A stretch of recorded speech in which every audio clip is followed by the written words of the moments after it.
Hello everyone, welcome to Spark Up Study. This is Suman Yadav. आज हम अपना एक और वन शॉट वीडियो पढ़ने जा रहे हैं जो कि है आपका माइक्रोब्स इन ह्यूमन वेलफेयर। ये आपका सीयूटी यूजी के लिए बहुत इंपॉर्टेंट टॉपिक है, माइक्रोब्स इन ह्यूमन वेलफेयर। ये हम पढ़ने जा रहे हैं। आज का हमारा वन शॉट वीडियो इसी के ऊपर होगा। अगर आप सीयूटी यूजी में बायोलॉजी से रिलेटेड सब्जेक्ट की तैयारी कर रहे हो, बायोलॉजी से रिलेटेड किसी भी कोर्स की तैयारी कर रहे हो, तो ये वन शॉट वीडियोस की सीरीज आपको काम आएगी। इससे पहले भी मैं कई सारी वीडियो डाल चुकी हूँ वन शॉट वीडियोस की। डिस्क्रिप्शन में प्लेलिस्ट है, वहां से आप देख सकते हैं। सीयूटी यूजी प्रिपरेशन के लिए हमने 3 प्लेलिस्ट लॉन्च की हुई है, जो कि पहली प्लेलिस्ट है वन शॉट वीडियोस की।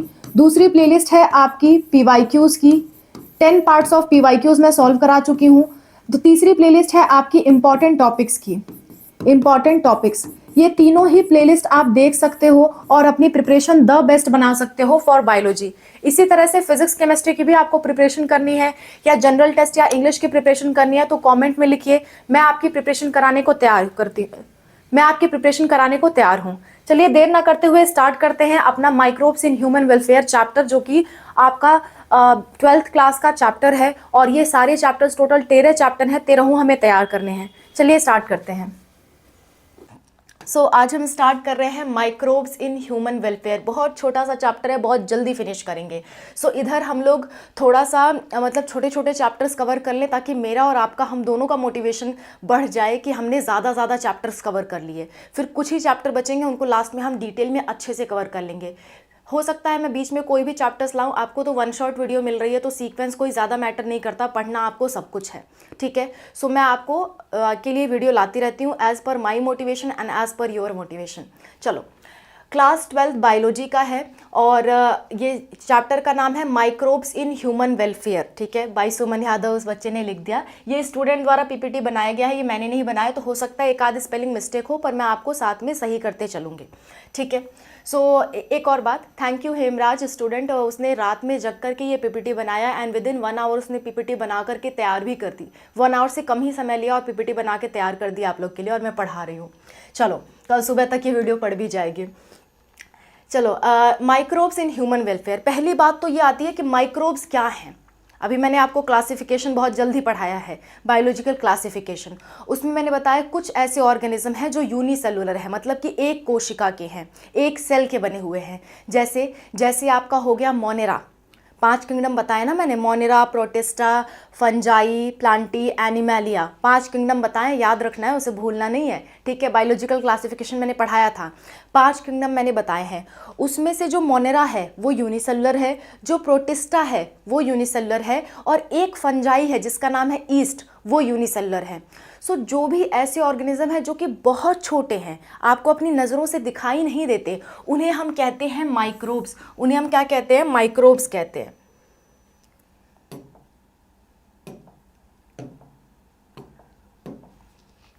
उन्हें हम कहते हैं माइक्रोब्स। उन्हें हम क्या कहते हैं? उन्हें हम माइक्रोब्स कहते हैं, जो हमें अपनी नज़रों से दिखाई ना दें, बहुत ही छोटे हैं, इतने छोटे हैं कि हमें अपनी नज़र से दिखाई ना दें।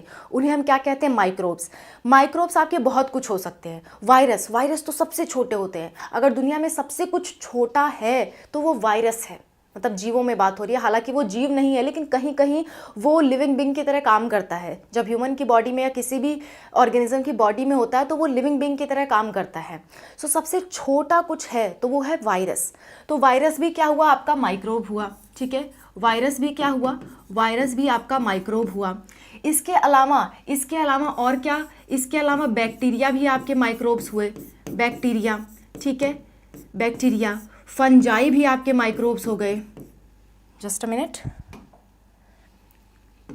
फंजाई, जितने भी फंजाई हैं, मतलब जो छोटे छोटे फंजाई हैं, जैसे कि हो गया आपका ईस्ट, ये भी आपका क्या है? माइक्रोब है, ठीक है।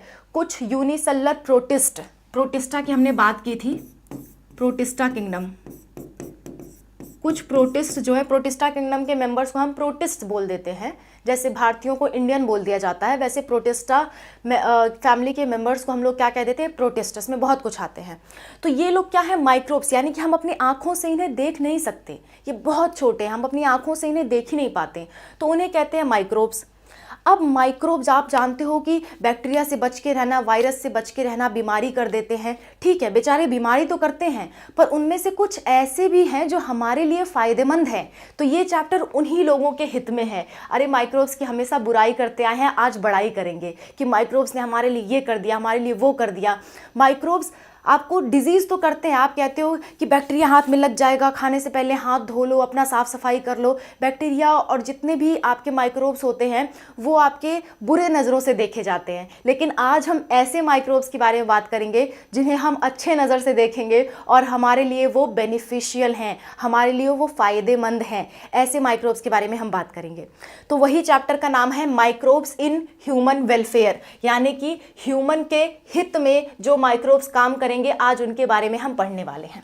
चलो आ जाते हैं। देखो क्या हित में काम करेंगे, कौन कौन काम करेंगे। मैंने आपको बताया वायरसेस काम करेंगे, बैक्टीरिया, फंजाई, प्रोटोजोआ। प्रोटोजोआ में बच्चे ने स्पेलिंग गलत लिख दिया, मैं सही कर देती हूँ, सर्टेन फ्लैजिलेट्स, फ्लैजिलेट्स, ठीक है, ठीक है। तो ये प्रोटिस्टा, प्रोटिस्टा में ही प्रोटोजोआ आते हैं। अगर आपको याद हो, मैंने आपको प्रोटिस्टा पढ़ाया था, उसमें मैंने आपको पढ़ाया था कि आपके डायटम्स एंड डेस्मिड्स होते हैं, ठीक है, जिसे आप क्राइसोफाइट्स कहते हो। फिर होते हैं डायनोफ्लैजिलेट्स, ठीक है। आप एक बार बताना वो चुड़ैल का नाम क्या है। अगर आपने मुझसे पढ़ा है, डायन का नाम आपको मालूम होगा। वो डायन कौन सी है जो हरी पीली लाल नीली कलर की होती है, उसे हम डायनोफ्लैजिलेट्स कहते हैं। और एक डायन ऐसी थी जो कि रेड टाइड कॉज करती थी। आप कमेंट में लिख के बताना रेड टाइड कौन कॉज करता है, सब कुछ रिवाइज करते चलेंगे हम। जो हमारे प्रोटिस्टा है, प्रोटिस्टा में टोटल 5 लोग आते थे, chrysophytes, dinoflagellates, euglenoids, slime moulds और लास्ट में आता था प्रोटोजोआ। तो वही प्रोटोजोआ की यहाँ बात हो रही है, ठीक है। तो इतने लोगों के बारे में हम पढ़ेंगे कि इतने लोग ह्यूमन के लिए हितकारी हैं, ह्यूमन के लिए क्या है, बेनिफिशियल हैं। लेकिन एनसीईआरटी ने चैप्टर का नाम तो माइक्रोब्स लिख दिया, लेकिन यहाँ पे एनसीईआरटी ने कुछ एनिमल्स की भी बात कर दी है लगे हाथ, कि कौन कौन से एनिमल्स हमारे लिए बहुत बेनिफिशियल हैं। एनिमल्स की भी बात कर दी है, हालांकि वो माइक्रोब्स नहीं हैं, लेकिन फिर भी एनसीईआरटी ने बात कर दी है, तो चलो लाओ हम लिख ही लेते हैं, ठीक है। क्या बात कर दी है एनसीईआरटी ने? एनसीईआरटी ने कुछ एनिमल्स की बात कर दी है, एनिमल्स, ठीक है। इसमें कुछ एनिमल्स की बात कर दी है, पर याद रखना ये माइक्रोब्स नहीं हैं, ये माइक्रोब्स नहीं हैं, ये माइक्रोब्स नहीं हैं, लेकिन फिर भी एनसीईआरटी में लिखा हुआ है इनके बारे में भी, इनका भी ह्यूमन वेलफेयर के हित में, ह्यूमन के हित में जो लोग एनिमल्स काम करते हैं उनमें से कुछ एनिमल्स का नाम दिया हुआ है। वैसे तो हमारे हित में बहुत सारे एनिमल्स काम करते हैं, लेकिन कुछ एनसीईआरटी ने दिया हुआ है, तो लगे हाथ हम उन्हें भी पढ़ लेंगे, ठीक है। मेन हमारे ये 4 है, लेकिन लगे हाथ हम इसे भी कवर कर लेंगे। चलो आओ देखते हैं कौन किसने क्या किया।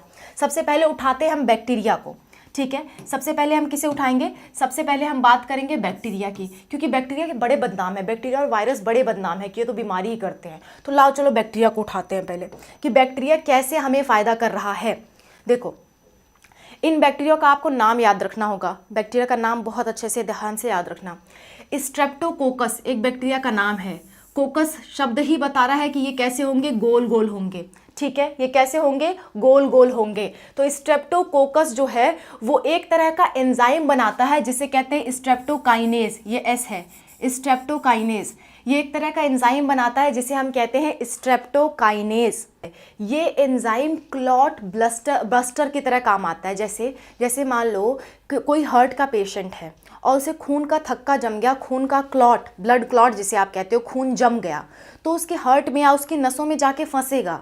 और मान लो आपकी कोई नस आपकी उंगली तक जा रही है या कोई नस आपकी ब्रेन तक जा रही है, पतली सी नस है, उसमें कुछ फंस जाए तो ब्रेन तक सप्लाई नहीं पहुंच पाएगा और ब्रेन आपका मर सकता है, डेड हो सकता है, या कोई पार्ट आपका डेड हो सकता है, आपके हार्ट का कोई पार्ट डेड हो सकता है। क्लॉट्स को अगर ब्रस्ट कर दिया जाए, अगर फोड़ दिया जाए, तो हमारे लिए जो सर्कुलेशन है वो आसान हो जाएगा। बाई चांस कोई ऐसा पेशेंट है जिसके ब्लड में क्लॉट जम गए हैं, खून के थक्के जम गए हैं, तो उस केस में हम स्ट्रेप्टोकाइनेज दवा का इस्तेमाल करते हैं जिसकी वजह से हम उस क्लॉट को ब्रस्ट कर सकें। तो ये क्या है? ये क्लॉट ब्रस्टर है, ठीक है। ये क्या है? ये है क्लॉट बस्टर।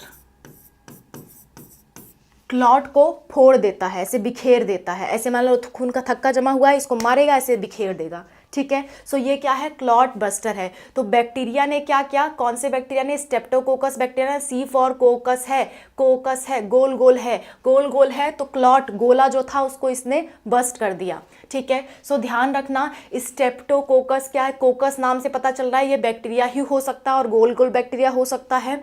और कोकस, CO for कोकस, LO for clot, कोकस क्या करेगा, कोकस भी गोल गोल होता है, क्लॉट भी गोल गोल होता है, इसे बस्ट कर देगा मार के, ताकि हमारे खून में थक्का ना जमे और किसी पेशेंट की ब्लड जमने की वजह से डेथ ना हो। ठीक है।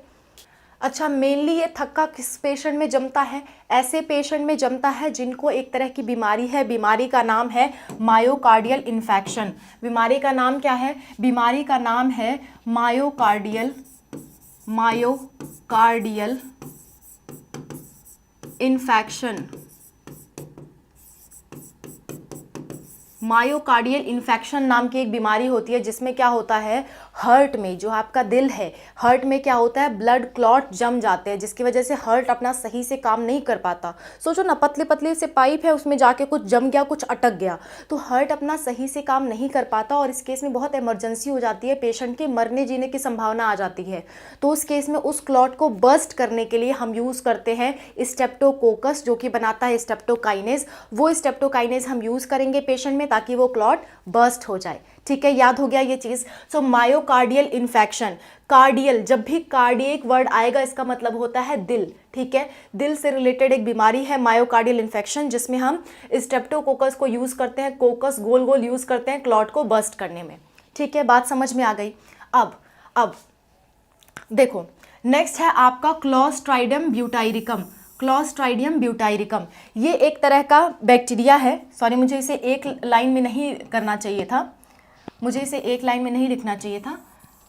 Just a minute. ये कि स्टूडेंट ने स्लाइड बनाई है और बहुत जल्दीबाजी में बनाई है, तो कुछ स्पेलिंग्स में दिक्कत है। पहला अक्षर हमेशा कैपिटल होता है, किसी भी साइंटिफिक नेम का पहला अक्षर हमेशा कैपिटल होता है और उसको हम अलग से अंडरलाइन करते हैं, उसके स्पीशीज़ को अलग से अंडरलाइन करते हैं। ठीक है।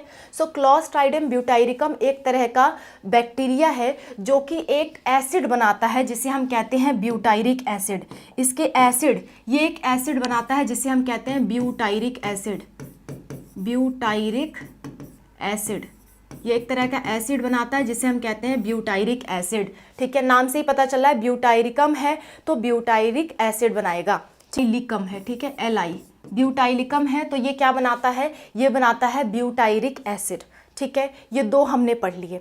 अब इसे कौन नहीं जानता, ये है लैक्टिक मतलब लैक्टोबैसिलस, इसको हम कहते हैं lactic acid bacteria. Lactic acid bacteria, short form में इसे हम कह देते हैं lab, LAB, lactic acid bacteria.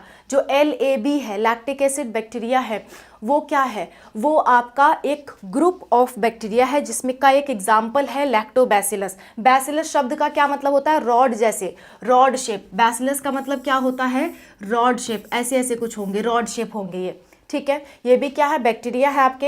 ये क्या करते हैं, ये कर्ड बनाते हैं, मतलब दही बनाने में हेल्प करते हैं, दूध से दही बना देते हैं। सो जब भी आपका दूध दही में कन्वर्ट होता है तो हम कहते हैं उसमें लैक्टिक एसिड बैक्टीरिया ग्रो करना शुरू कर दिया है। इसके ग्रो करने से क्या होता है, ये दूध में एक तरह के विटामिन की क्वांटिटी बढ़ा देता है, मतलब एक नया तरह का विटामिन बना देता है जिसकी वजह से दूध आपका और फायदेमंद हो गया। सो दूध से ज़्यादा फायदेमंद आपका दही होता है क्योंकि उसमें एक तरह का जो विटामिन है वो पाया जाता है, विटामिन B12। विटामिन B12 बन जाता है आपके दही में। पहले मिल्क था, मिल्क के अंदर क्या किया आपने, अच्छा दही बनाना सिखाती हूँ, चलो आ जाओ, दही बनाना सिखाते हैं। ठीक है, दही बनाना सीखेंगे, आ जाओ। देखो क्या होता है, मम्मी क्या करती हैं, एक बाउल में क्या लेती हैं, दूध लेती हैं। ठीक है, एक बाउल में क्या लेती हैं, मिल्क लेती हैं, मिल्क लेती हैं। मिल्क को क्या करती हैं, थोड़ा सा गर्म करती हैं, थोड़ा सा क्या करती हैं, हीट करती हैं, बहुत ज़्यादा भी नहीं बहुत कम भी नहीं, एक प्रॉपर टेम्परेचर पे हीट करती हैं। मम्मी से जाके सीखना इसे, प्रॉपर टेम्परेचर पे हीट करती हैं। हीट करने के बाद वो अगर ज़्यादा हीट हो गया तो थोड़ा सा ठंडा करती हैं। उसके बाद उसमें क्या डालती हैं, उसमें डालती हैं जोरन, जिसे कहते हैं, हमारी भाषा में तो इसे जोरन ही कहते हैं। ठीक है, आपकी भाषा में क्या कहते हैं आप बता देना। जोरन का मतलब होता है इनोकुलम, किसी को नहीं पता ये क्या होता है तो मैं समझाती हूँ। थोड़ा सा दही बचा करके रख लिया जाता है ताकि अगला दही बनाया जा सके। जब भी दही बनाया जाता है तो थोड़ा सा दही उसमें डाला जाता है, थोड़ा सा दही बचा करके इतना सा डाला जाता है ताकि वो पूरा दही बन सके। तो इस इनोकुलम में, इस जोरन में क्या है, इस जोरन में असल में है लैक्टिक एसिड बैक्टीरिया। ये लैक्टिक एसिड बैक्टीरिया इसमें होता है और जब इसे दूध में डालते हैं तो मान लो इसमें 10 बैक्टीरिया थे, मान लो इसमें कितने थे, 10 बैक्टीरिया थे। तो इस दूध में डालने के बाद एक कुछ टाइम बाद, लगभग सुबह तक, आपने रात में बनाया तो सुबह तक, अगर गर्मी का मौसम है तो सुबह तक क्या होगा, ये दही जम जाएगा। ये क्या हो जाएगा, ये सॉलिड दही जम जाएगा, दही जम जाएगा। यानी कि क्या हुआ, इस बैक्टीरिया ने बहुत ज़्यादा रिप्रोडक्शन किया। रिप्रोडक्शन करने के बाद उसने दूध को किस में कन्वर्ट कर दिया, दही में। इसने कुछ हद तक इससे अपना मतलब कंज्यूम किया, जो भी इसको खाना था इससे खा लिया उसने, और एज अ बाई प्रोडक्ट ये कर्ड बना देता है। और कर्ड में क्या होता है, कर्ड में विटामिन B12 की मात्रा हो जाती है। मतलब दूध में विटामिन B12 नहीं मिलता लेकिन कर्ड में मिलने लगता है। सो एक तरह से ये हमारे खाने को और ज़्यादा न्यूट्रिशियस कर दे रहा है, और ज़्यादा बेनिफिशियल बना दे रहा है हमारे लिए। सो लैक्टिक एसिड बैक्टीरिया ने क्या कहा, क्या दूध में अगर इसे डाला गया तो वो दूध की क्वालिटी, न्यूट्रिशन क्वालिटी बढ़ा दिया और विटामिन B12 उसमें ऐड कर दिया उसने। सो यहाँ पे देखो लिखा हुआ है कर्ड में it improve the nutritional quality of milk, nutritional quality of milk, ठीक है। और उसने क्या कर दिया, increases the vitamin B12 in it, ठीक है। बात समझ में आ गई। अच्छा, नेक्स्ट बात कर लेते हैं। नेक्स्ट जो है वो हमारा बैक्टीरिया है, उस बैक्टीरिया का नाम है प्रोपियोनी बैक्टीरियम शारमानी, ठीक है। प्रोपियोनी बैक्टीरियम शारमानी, ये आई नहीं है, ये आई है, ठीक है, यहाँ पे डबल आई होता है। प्रोपियोनी बैक्टीरियम शारमानी, मैं नीचे लिख दे रही हूँ, शारमानी, प्रोपियोनी बैक्टीरियम शारमानी, ठीक है।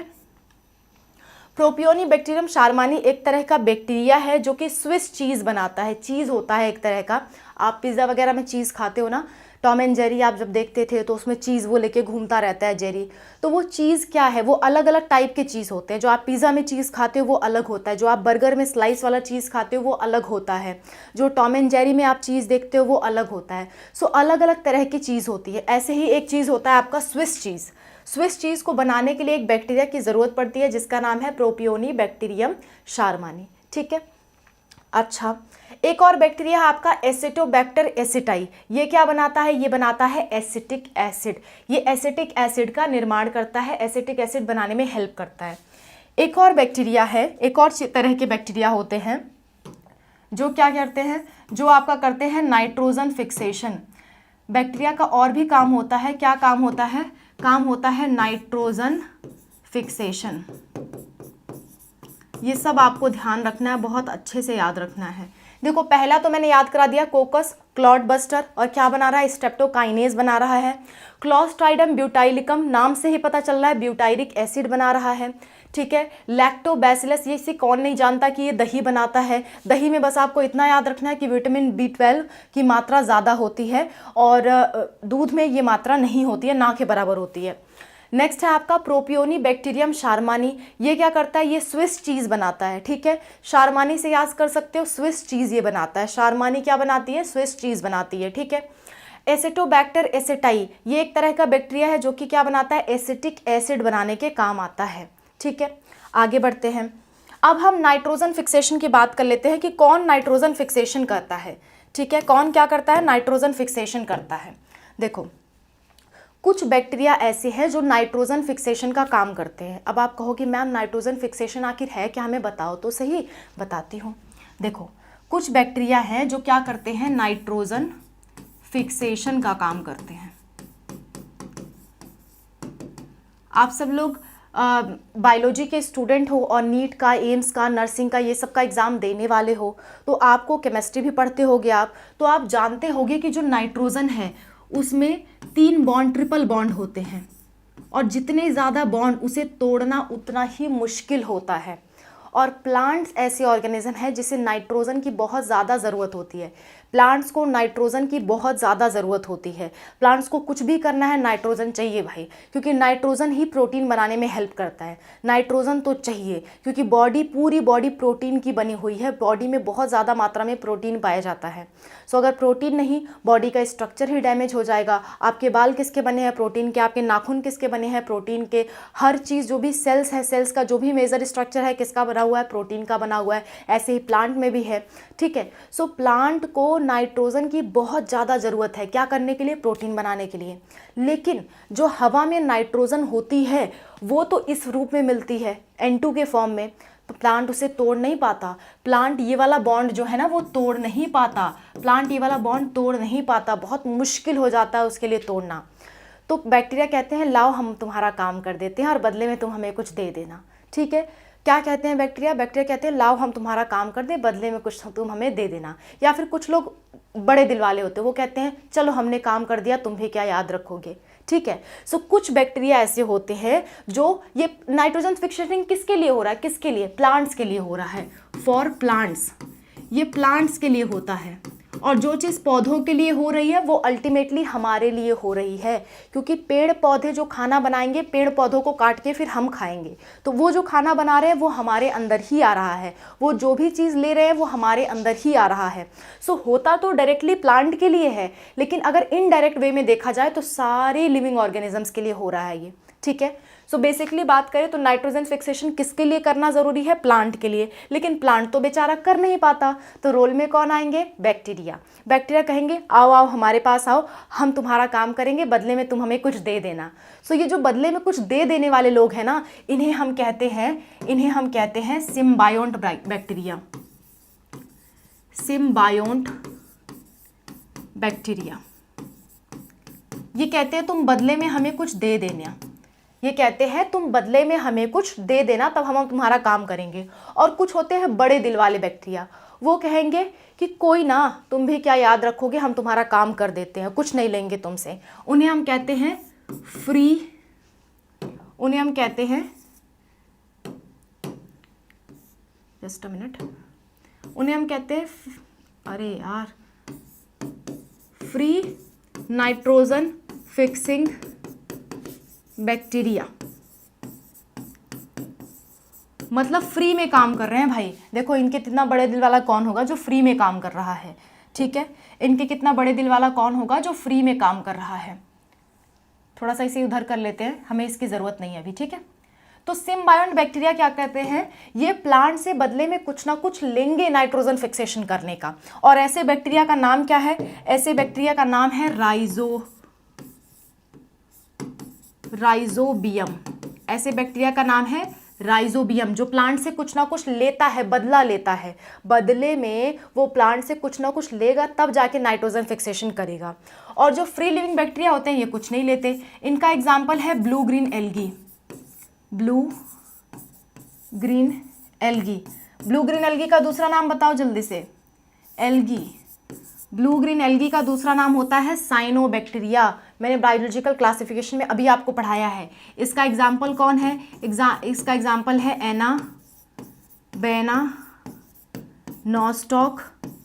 ये दो तो मैंने पढ़ाया था, आज एक और पढ़ा दे रही हूँ। एना बेना नॉस्टॉक एंड ऑसिलेटोरिया लेटोरिया, ठीक है।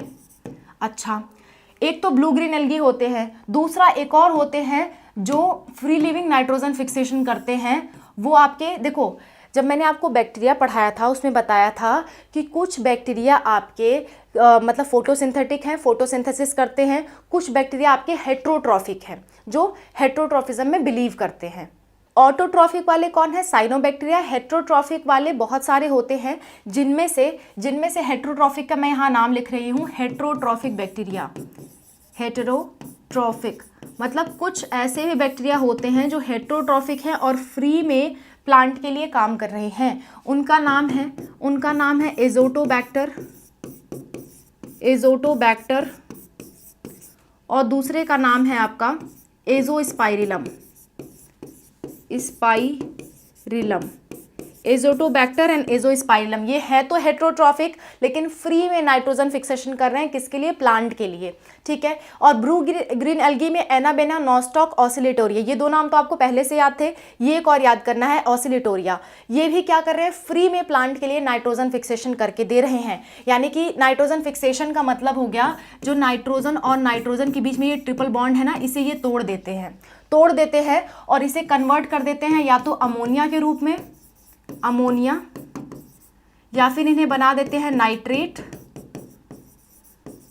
या फिर इसे बना देते हैं नाइट्राइट। अब कहोगे मैम फॉर्मूला भी बता दो सबका, तो ये होता है आपका NH3, नाइट्रेट होता है आपका NO3 माइनस, नाइट्राइट होता है आपका NO2 माइनस, ठीक है। जो मतलब बैक्टीरिया होते हैं वो नाइट्रोजन के बॉन्ड को तोड़ देते हैं और उन्हें क्या बना देते हैं? उस नाइट्रोजन से या तो NH3 अमोनिया बनाएंगे या नाइट्रेट बना देंगे या नाइट्राइट। अब इसको आसानी से प्लांट ले सकता है, ये काम किसने किया? ये काम बैक्टीरिया ने किया। कौन से बैक्टीरिया ने किया? दो तरह की बैक्टीरिया, एक तो सिम्बायोंट, दूसरा फ्री लिविंग। फ्री वाले क्या है? जाओ हम तुम्हारा काम यूं ही कर देते हैं, तुम भी क्या याद रखोगे? वो कौन है? ब्लू ग्रीन एल्गी है, एनाबेना, नॉस्टॉक, ऑसिलेटोरिया। और हेट्रोट्रॉफिक बैक्टीरिया है जो कि है आपके एजोटोबैक्टर, एजोस्पाइरलम। इसको एल्गी मत समझ लेना, ये बैक्टीरिया है, इसका नाम जो है गलत रखा गया है। पहले इसको एल्गी माना जाता था लेकिन बाद में पता चला ये बैक्टीरिया है, तो इसको एल्गी समझने की गलती मत करना, ये बैक्टीरिया ही है, ठीक है। अब बात कर लेते हैं राइजोबियम की। राइजोबियम की क्या स्टोरी है भाई? इसकी भी कुछ स्टोरी होगी।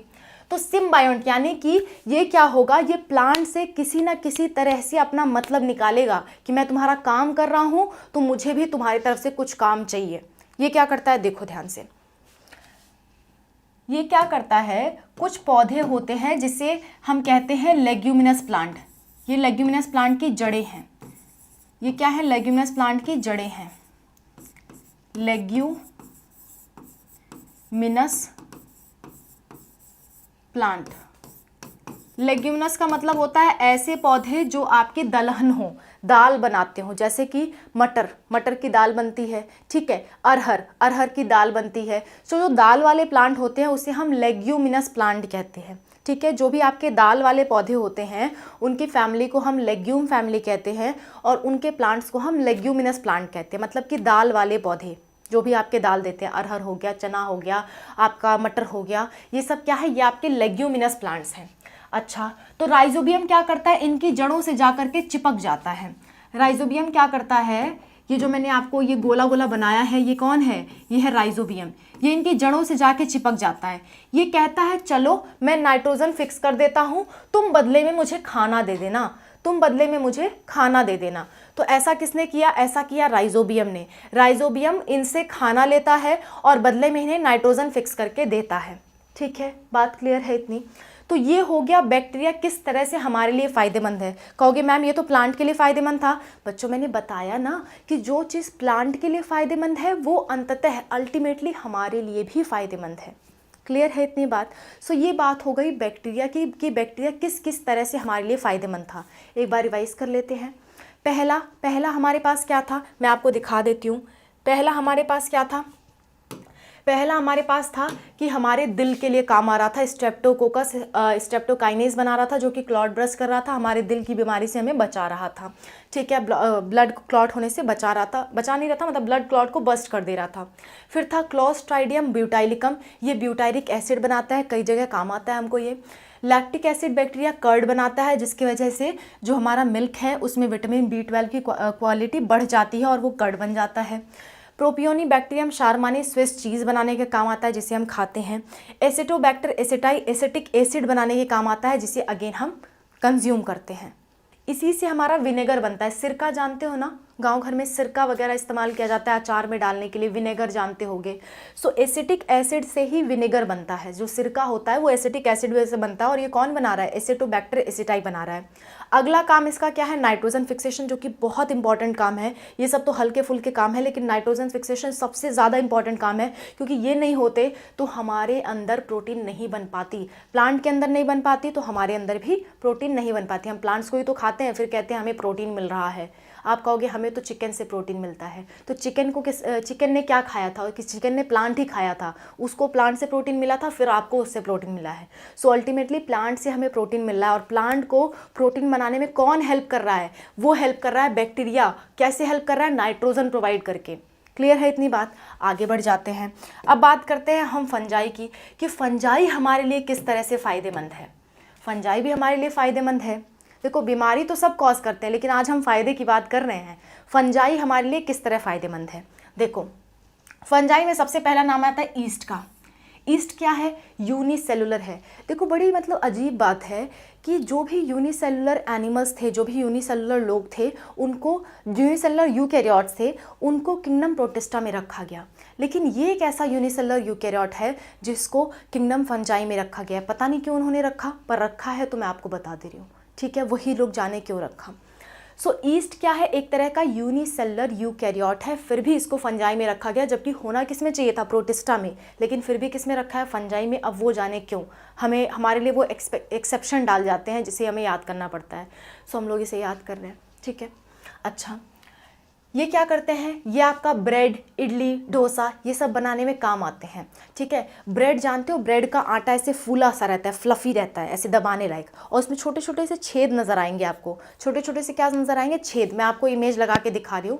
इसमें जो छोटे छोटे से आपको छेद छेद जैसे दिख रहे हैं, वो असल में क्या हुआ, जब बैक्टीरिया ने रिप्रोडक्शन किया तो रिप्रोडक्शन करके वो क्या बनाते हैं, CO2 बनाते हैं। जब वो सांस लेते हैं, रेस्पिरेशन करते हैं, तो वो CO2 बनाते हैं, CO2। तो CO2 एक बबल के फॉर्म में होता है, और बबल जब फूटता है तो फूट करके आटे से बाहर निकलता है, तो इस तरह के जो गड्ढे हैं छोटे छोटे, वो बन जाते हैं। तो ये दिखा रहा है कि इनमें CO2 प्रोडक्शन हुआ है, इसमें जो फंगस है उसने ग्रो किया है, ठीक है। सो मैंने बैक्टीरिया बोल दिया था, आई एम सॉरी, फंगस है वो, ठीक है। सो फंगस ने ग्रो किया। कौन सी फंगस है वो, ईस्ट है।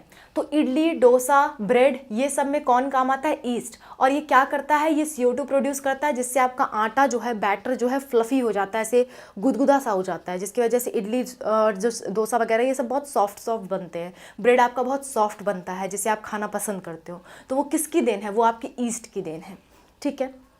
पाउच में आते हैं, ये बिकते हैं, तो आप इन्हें खरीद के ला के घर पर भी ब्रेड बना सकते हो।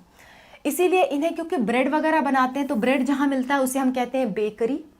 बेकरी शॉप कहते हैं, जहाँ ब्रेड, केक ये सब मिलते हैं उसे हम बेकरी शॉप कहते हैं। सो क्योंकि ये बेकरी में मदद कर रहा है, इसीलिए इसे बेकर्स ईस्ट भी कहा जाता है, क्योंकि बेकर लोग इसे बहुत ज़्यादा इस्तेमाल करते हैं, ठीक है। अच्छा, आ जाओ बेवड़ों के पास। बेवड़े क्या करते हैं, बेवड़े क्या करते हैं, एल्कोहल पीते हैं। बेवड़े नाम सुना है, एल्कोहल पीते हैं। तो ये जो ईस्ट है वो एल्कोहल बनाने के भी काम आता है। एल्कोहल को अगर साइंस की भाषा में कहूँ तो इथेनॉल, जो पीने वाला एल्कोहल होता है वो होता है इथेनॉल, C2H5OH, ये है आपका इथेनॉल। सो ये जो इथेनॉल है, ये क्या करते हैं, बेवड़े पीते हैं। सो जो बेवरेज है जिसे पिया जाता है इथेनॉल के तौर पे, जैसे कि बियर हो गया, वाइन हो गया, आपका विस्की हो गया, ब्रांडी हो गया, और पता नहीं क्या क्या होते हैं, इतने नाम मैंने याद किए थे तो बता दिया। सो वो क्या है, बेवड़ों के काम आते हैं, इसलिए इसे बेवड़ा वाला ईस्ट यानी कि ब्रीवर्स ईस्ट भी कहा जाता है। ब्रीवर्स का मतलब होता है जो लोग अल्कोहलिक ड्रिंक्स बनाते हैं, उसे हम बेवरेजेस कहते हैं, और वो बेवरेजेस बनाने में काम आ रहे हैं, इसलिए ये ब्रीवर्स ईस्ट है, ठीक है। छोटा सा चैप्टर दिख रहा था, लेकिन एक्सप्लेनेशन में काफ़ी टाइम लग रहा है, पर कोई बात नहीं, पढ़ के जाएंगे। सो बेकर्स ईस्ट इसलिए क्योंकि ब्रेड बनाने में काम आ रहे हैं, ब्रीवर्स ईस्ट इसलिए क्योंकि बेवड़ों के काम आ रहा है, इथेनॉल बनाने के काम आ रहा है, ठीक है, इसलिए इसको ब्रीवर्स ईस्ट भी कहते हैं। इस ईस्ट का नाम क्या है, ईस्ट कई तरह के होते हैं, तो इस वाली ईस्ट का नाम क्या है, इस वाली ईस्ट का नाम है सैकरोमाइसिस, सैकरोमाइसिस सेरेविज़ेई। इस ईस्ट का नाम क्या है, सैकरोमाइसिस सेरेविज़ेई। बहुत अच्छे से ध्यान रखना है, कई बार नीट में क्वेश्चन आए हैं इससे, सैकरोमाइसिस सेरेविज़ेई। अभी मैं लास्ट में क्वेश्चन खुद बनाऊंगी, क्योंकि जिस स्टूडेंट से मैंने ये बनवाया उसने लगाना भूल गया, तो मैं खुद, मुझे प्रीवियस ईयर क्वेश्चन याद है इसके, मैं खुद अटैच करूँगी, मैं खुद आपको हाथ से लिख के दूँगी, आपको सॉल्व करना होगा, ठीक है। चलो, इसके बाद है आपका रॉक्यूफर्ड चीज़। रॉक्यूफर्ड चीज़ जो है वो भी एक तरह के फंजाई से ही बनता है, वो भी एक तरह के फंजाई से ही बनता है, ठीक है, इस फंजाई का नाम एनसीईआरटी में नहीं दे रखा, हम भी नहीं याद करेंगे, कोई ज़रूरत नहीं है याद करने की। दूसरी बात, जो पहली एंटीबायोटिक बनाई गई थी, दुनिया की सबसे पहली एंटीबायोटिक, वो किससे बनाई गई थी? वो आपकी फंगस से ही बनाई गई थी। उस फंगस का नाम है पेनिसिलियम, पेनिसिलियम यहाँ पे यू रहेगा, पेनिसिलियम नोटाटम, ये पी कैपिटल, ठीक है। पेनिसिलियम नोटाटम नाम की फंगस थी, उसने क्या बनाया, उससे बना है पहला एंटीबायोटिक जिसका नाम है पेनिसिलिन।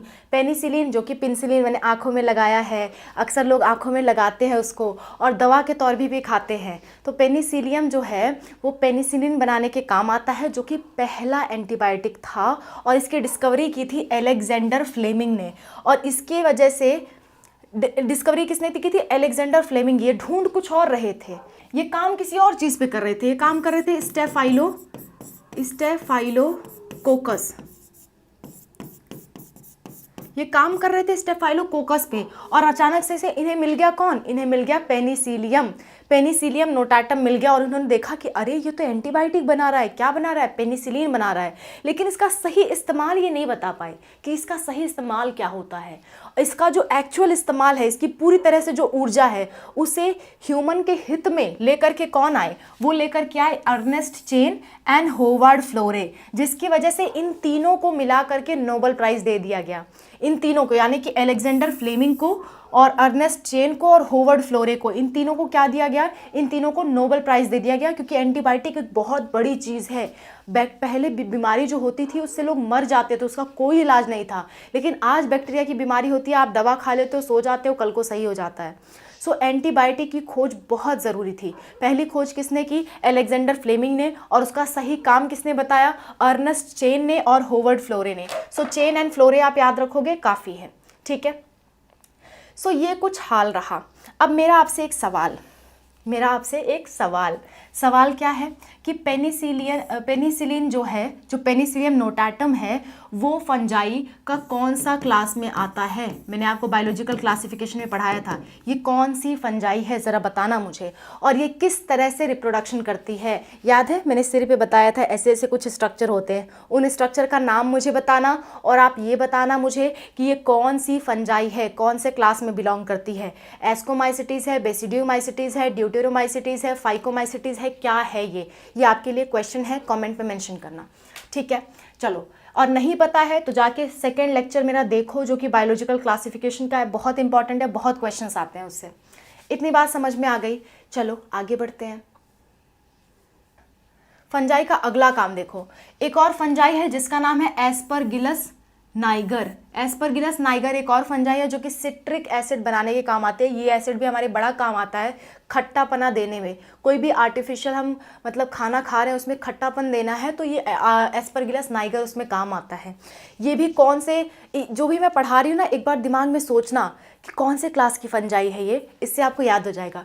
ट्राइकोडर्मा कौन से क्लास की फंजाई है? मैंने पढ़ाया तो था बायोलॉजिकल क्लासिफिकेशन में, याद करो, दिमाग पे जोर डालो। और नहीं जोर पड़ रहा है तो जाके कॉपी में लिख के कॉपी में देखो या मेरा लेक्चर जाके देखो और उसे याद करो, बहुत ज़रूरी है। फंजाई वाला पूरा किंगडम याद करना, बहुत इंपॉर्टेंट चैप्टर है वो, ठीक है। अच्छा, तो ये क्या बनाया? ये बनाया आपका सिट्रिक एसिड, ठीक है। इसने क्या बनाया? सिट्रिक एसिड बनाया। नेक्स्ट है ट्राइकोडर्मा पॉलीस्पोरम। ट्राइकोडर्मा पॉलीस्पोरम एक तरह का फंगस है जो कि इम्यूनोसप्रेसिव है। मतलब क्या होता है, इसको ध्यान से समझो। जैसे मान लो हमारे अंदर क्या होता है कि कोई भी बाहर से हमारे ब्लड में चीज़ें आई तो हमारे अंदर इम्यूनिटी होती है जो उससे फाइट करने का काम करती है, जो उससे लड़ने का काम करती है। जैसे मान लो कोई वायरस आपके अंदर आया तो बॉडी खुद लड़ेगी, और जब नहीं लड़ पाएगी तो आपको पता चलेगा कि आपको बीमारी हो गई है, फिर आपको बाहर से दवा लेनी पड़ती है उससे लड़ने के लिए। लेकिन पहला काम बॉडी खुद करती है। इन्वायरमेंट में हमेशा बहुत सारे जो डेंजरस चीज़ें हैं, जो पैथोजेंस हैं, वो प्रेजेंट हैं, बॉडी के अंदर आ रहे हैं, लेकिन बॉडी उससे खुद लड़ लेती है, आपको पता भी नहीं चलता। आपको पता सिर्फ तब चलता है जब बॉडी उससे लड़ नहीं पाती, तब आप कहते हो आप बीमार हो गए। सो बॉडी का काम क्या है? बॉडी का काम है लड़ना। कोई भी बाहरी आ गया तो हम उससे लड़ाई करेंगे। तो अब देखो इसका नुकसान भी होता है। जैसे मान लो किसी का किडनी क्या हो गया? ख़राब हो गया। अब हम बाहर से उसे किडनी लगा रहे हैं, किसी दूसरे की किडनी लगा रहे हैं, तो बॉडी को लगता है ये क्या आ गया, ये तो बाहरी है, चलो इससे लड़ते हैं। ये क्या है, ये तो बाहरी है, चलो इससे लड़ाई करते हैं। तो बॉडी क्या करती है, जो चीज़ हमने इतनी मेहनत से किडनी ट्रांसप्लांटेशन कराया, इतने पैसे लगा करके, उससे बॉडी खुद ही लड़ने लगती है, खुद ही उसको मारने लगती है। तो ऐसे केस में क्या होता है, जो ऑपरेशन हुआ है किडनी ट्रांसप्लांटेशन का वो सक्सेसफुल नहीं हो पाएगा और वो किडनी खराब हो जाएगी जो नई आई हुई है, क्योंकि आपकी बॉडी ही उससे लड़ रही है। तो ऐसे केस में हमें अपने इम्यून सिस्टम को डाउन करना पड़ता है, ऐसे दवाएं खाने पड़ती है जिसकी वजह से इम्यून सिस्टम हमारा वीक हो जाए, जिसकी वजह से जो किडनी नई आई है उसको वो अडाप्ट कर ले और उससे लड़े ना। तो ऐसे केस में जो ड्रग्स इस्तेमाल करते हैं, जो दवाएं इस्तेमाल करते हैं, उसे कहते हैं इम्यूनो सप्रेसिव, यानी इम्यून सिस्टम को सप्रेस कर देने वाला, दबा देने वाला। सो इम्यूनो सप्रेसिव कहाँ यूज़ होता है, किडनी ट्रांसप्लांटेशन या कोई भी ऑर्गन ट्रांसप्लांटेशन, किडनी या एनी अदर ऑर्गन ट्रांसप्लांटेशन, ठीक है, मतलब कोई भी ऑर्गन ट्रांसप्लांटेशन हो रहा है। ट्रांसप्लांटेशन का मतलब कि किसी की किडनी खराब हो गई तो दूसरे की किडनी लगाई जा रही है, नया किडनी लगाया जा रहा है, उसी को कहते हैं ट्रांसप्लांटेशन।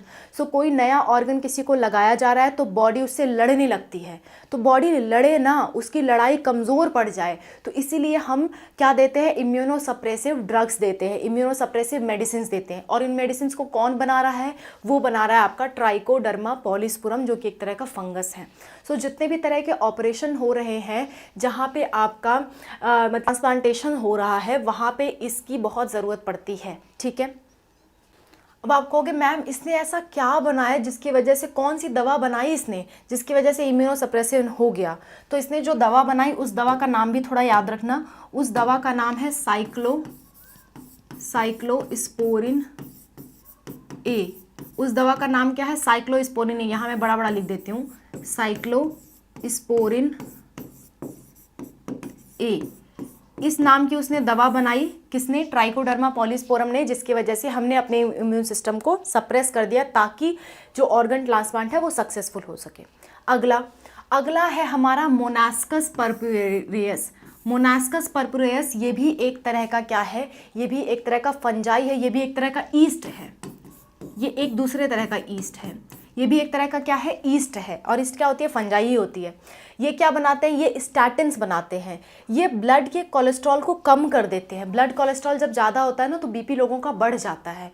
सो उस बीपी को कम करने के लिए, अगर बीपी बहुत ज़्यादा बढ़ गया, बॉडी को बहुत नुकसान हो रहा है, तो जब आप किसी हॉस्पिटल में जाओगे तो आपको स्टैटिन्स दिया जाएगा ताकि आपका ब्लड कोलेस्ट्रॉल कम हो और जो ब्लड प्रेशर उसकी वजह से बढ़ रहा है वो कम हो जाए, ठीक है। जहाँ भी कोलेस्ट्रॉल जमा है वो धीरे धीरे पिघलने लगे, उसके लिए दिया जाता है आपको स्टैटिन्स। कौन बनाता है, ईस्ट बनाती है मोनास्कस परपुरेयस, ठीक है।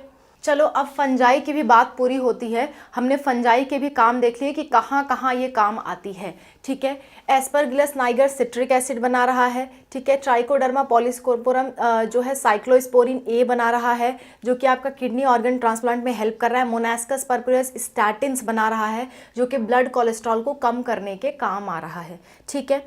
देखो इसको याद करने का एक तरीका बताती हूँ, अक्सर ये वाला बच्चे भूल जाते हैं, तो इस वाले को मैं याद करने का तरीका बता दे रही हूँ, बाकी तो याद हो जाता है उन्हें, पर ये वाला भूल जाते हैं, तो इसको याद करने का तरीका बता रही हूँ। मोना एक लड़की है और स्टैटिन एक लड़का है। मोना ने स्टैटिन को प्रपोज किया, प्रपोज करने से क्या हो गया, उसका ब्लड का जो बीपी है ना वो हाई हो गया, बीपी हाई हो गया तो उसको स्टैटिन नाम की दवा देके उसका बीपी लो किया गया, कोलेस्ट्रॉल रिड्यूस किया गया। सो इस तरह से आप इसे याद कर सकते हो। मोना स्टैटिन को प्रपोज करती है, मोनास्कस परपुरेयस स्टैटिन्स, जिसकी वजह से ब्लड प्रेशर हाई था उसे लो हो गया। ब्लड प्रेशर उसका हाई होता है प्रपोज करने से, फिर धीरे धीरे वो उसे लो कर देती है ब्लड प्रेशर को। सो ब्लड कोलेस्ट्रॉल को कम कर देती है जिससे उसका ब्लड प्रेशर भी लो हो जाता है। इस तरह से आप उसे याद कर सकते हो, ठीक है।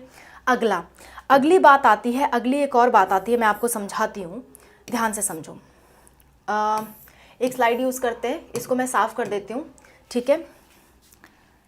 देखो ध्यान दो, अब हमने बैक्टीरिया पढ़ लिया, हमने फंजाई पढ़ लिया, उनके इस्तेमाल पढ़ लिए ह्यूमन वेलफेयर में। लेकिन अब आगे एक बात सुनो कि ये जो बैक्टीरिया है, इन बैक्टीरिया में एक और बैक्टीरिया होता है जिसे हम कहते हैं आर्की बैक्टीरिया।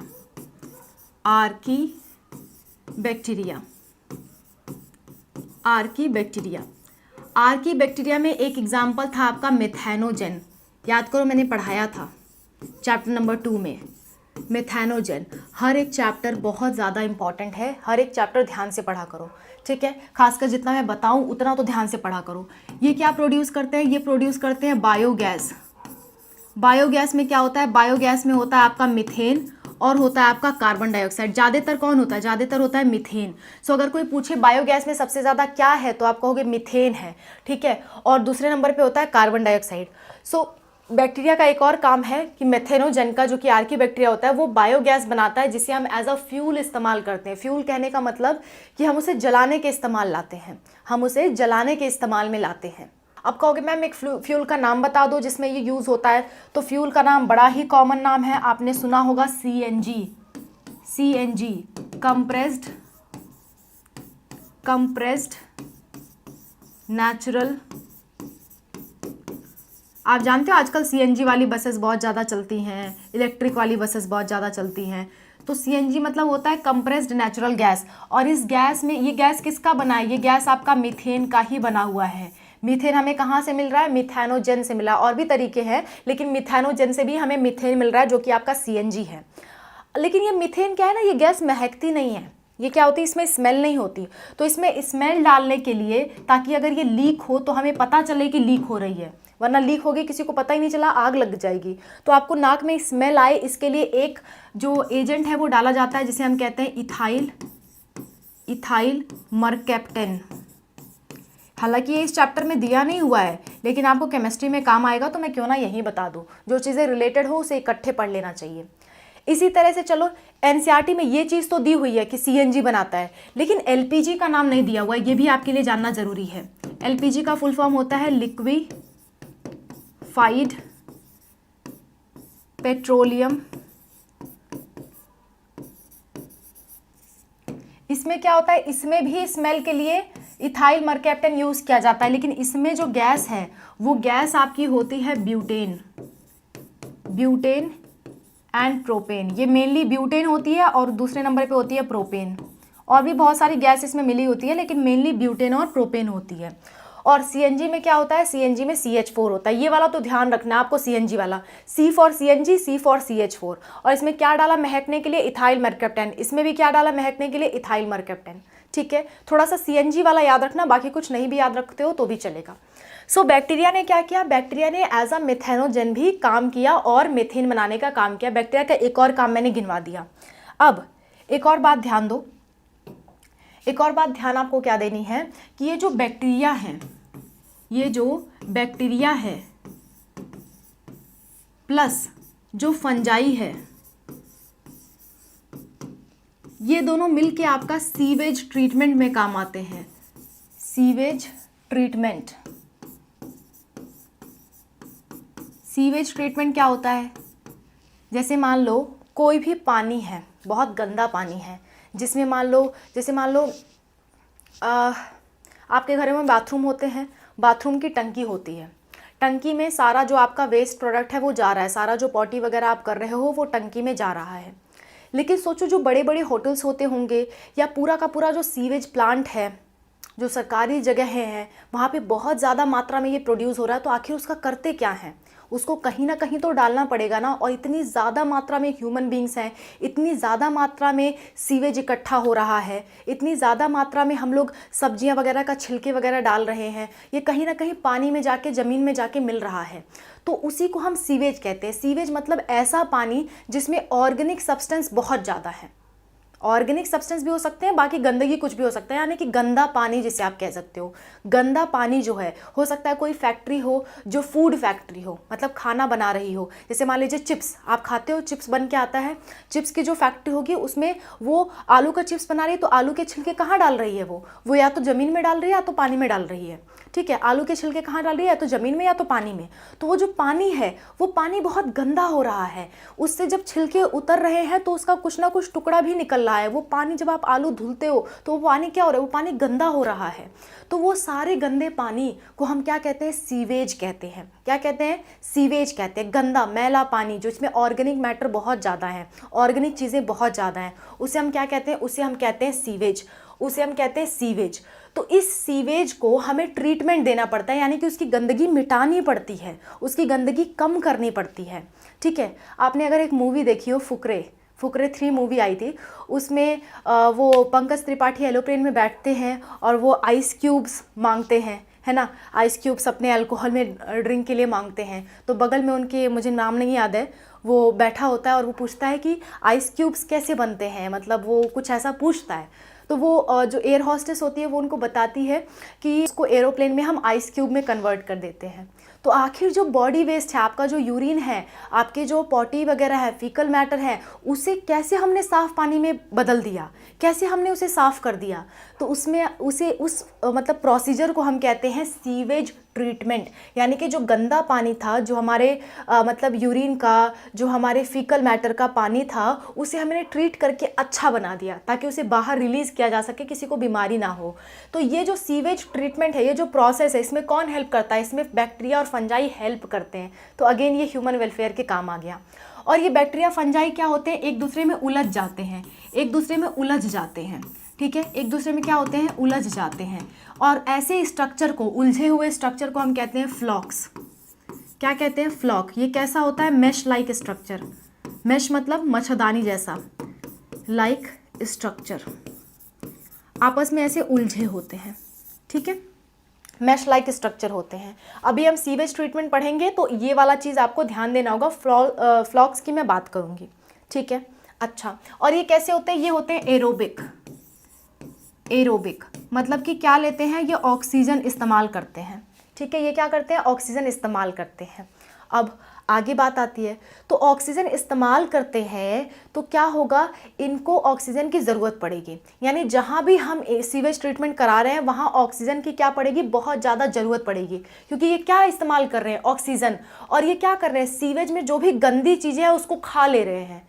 सीवेज में जो भी गंदी चीज़ें हैं, जिसको हम बॉडी वेस्ट समझ रहे हैं, जिसको हम पॉटी या फीकल मैटर के नाम से जान रहे हैं, वो इन्हें खा लेते हैं, खा के डाइजेस्ट कर देते हैं, जिसकी वजह से पानी साफ़ हो जाता है। सो पानी साफ़ कर दे रहे हैं, ये इसे खा ले रहे हैं। और ये जब खा रहे हैं तो इन्हें ऑक्सीजन की ज़रूरत पड़ रही है। जैसे हमें ज़िंदा रहने के लिए ऑक्सीजन चाहिए, वैसे इन दोनों को भी ज़िंदा रहने के लिए क्या चाहिए? ऑक्सीजन चाहिए। तो जब ये जितना ज़्यादा सीवेज होगा उतना ज़्यादा ये लोग रिप्रोडक्शन करेंगे, उतना ज़्यादा नंबर में बढ़ जाएंगे। जैसे मान लो कि बहुत सारा खाना है, दुनिया में बहुत सारा खाना है, सब कुछ अनलिमिटेड है, तो हमारी जनसंख्या या किसी भी ऑर्गेनिज्म की जनसंख्या बहुत तेज़ी से बढ़ेगी, क्योंकि सब कुछ अवेलेबल है। सोचो दुनिया में बहुत पैसा है, आपको कोई चिंता नहीं, तो रिप्रोडक्शन करते जाओ, संख्या बढ़ाते जाओ, आराम से भोगते जाओ, दुनिया को भोगते जाओ, जब तक खाना है, जब तक सब कुछ है, भोगते जाओ, खाते जाओ, पीते जाओ।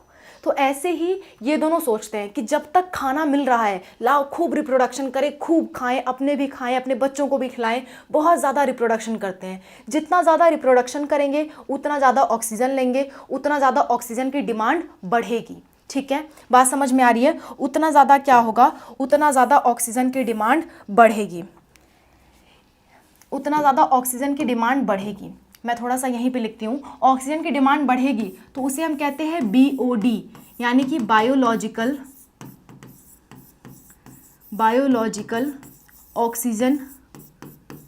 Oxygen demand. Biological oxygen demand ये कब बढ़ेगा? जितना ज़्यादा सीवेज है उतना ज़्यादा ये रिप्रोडक्शन करेंगे, उतना ज़्यादा BOD बढ़ेगा, यानी कि ऑक्सीजन की डिमांड उतना ज़्यादा बढ़ेगी। और ज़्यादा ऑक्सीजन की डिमांड बढ़ रही है, यानी कि हमारा जो पानी है वो उतना ही गंदा है। जितना गंदा ये पानी होगा, जितना ज़्यादा गंदा इसमें फीकल मैटर होगा, उतना ज़्यादा ये ग्रो करेंगे, उतना ज़्यादा ऑक्सीजन मांगेंगे, तो उतना ज़्यादा BOD बढ़ेगा। सो BOD नापने वाली एक मशीन होती है, तो हम क्या करते हैं? उस मशीन को लगा के रखते हैं पानी में। तो क्योंकि हमें बैक्टीरिया फंजाई तो आँख से दिखेगा नहीं कि उसने सारा खा लिया, हमें तो दिखेगा नहीं, तो हम उसमें ऐसे लगा रखते हैं। तो जब उस पानी का BOD बढ़ता है तो हमें समझ में आता है अरे यार बहुत गंदा पानी है। लेकिन धीरे धीरे क्या होगा? ये सारा खाना ख़त्म हो जाएगा, ये लोग सारा खा के पचा चुके होंगे, तो जब ये ख़त्म हो जाएगा तो BOD घटते हुए नज़र आएगी। जो BOD है घटते हुए नज़र आएगी, क्योंकि खा चुके हैं तो अब ये सोएंगे, रेस्ट करेंगे, तो ऑक्सीजन का इस्तेमाल कम करेंगे, बहुत कम करेंगे। तो जो BOD घटती है तो हम जान जाते हैं कि हमारा पानी क्या है? साफ़ हो चुका है।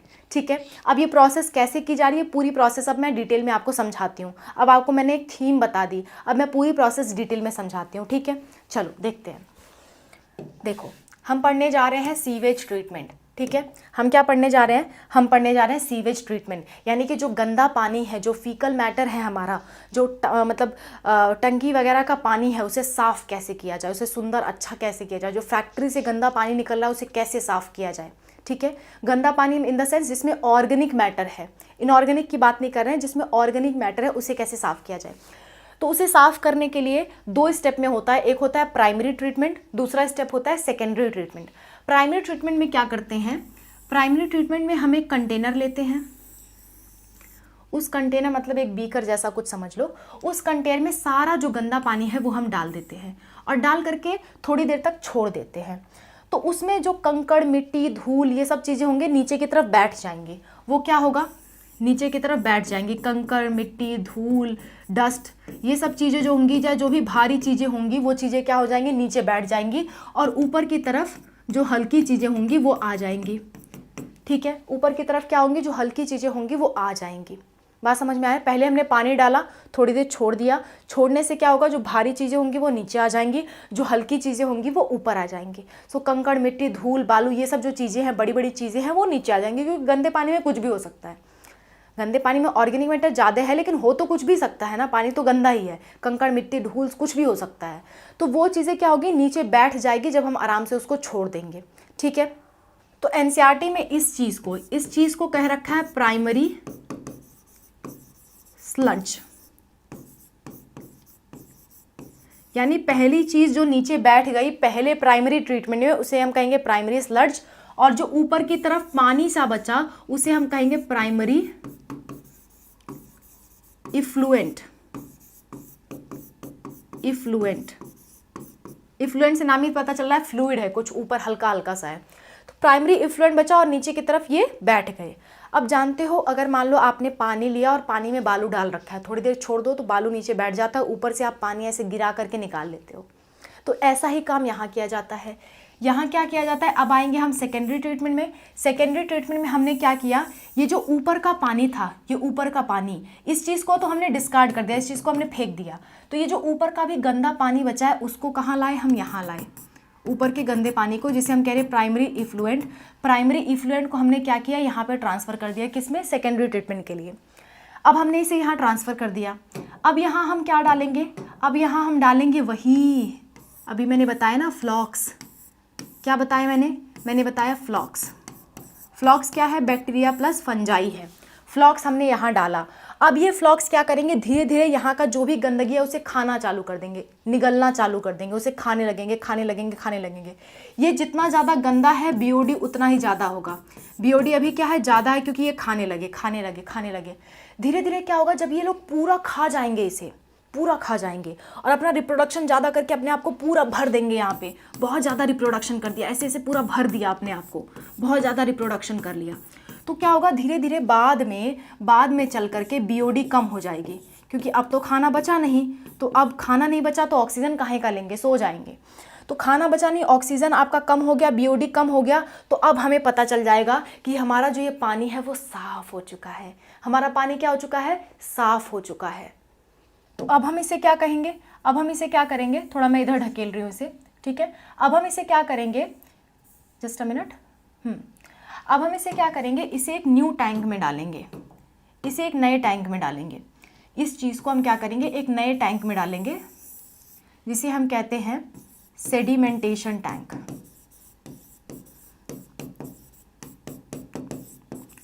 टैंक।